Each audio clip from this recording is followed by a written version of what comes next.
Hey everyone, it's Tim with Unist. Today we're going to look at some important installation considerations to make before installing your SmartFlow controller. The controller should be positioned in an area that's convenient for operators to access. It should also be close by to 110 VAC power and a compressed air supply. The controller should also be positioned close enough to the uniroller such that the fluid supply lines from the uniroller can be plugged into the valve stack.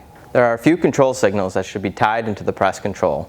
First, there's a cycle input, which gives the controller an input with every stroke of the press.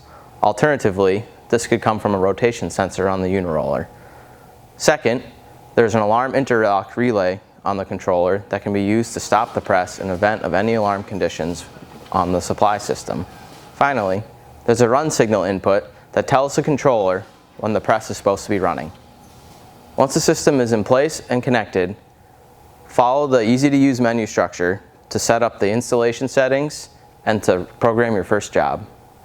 If at any point during the installation process you have questions or need help, please reach out to us and find us at unist.com.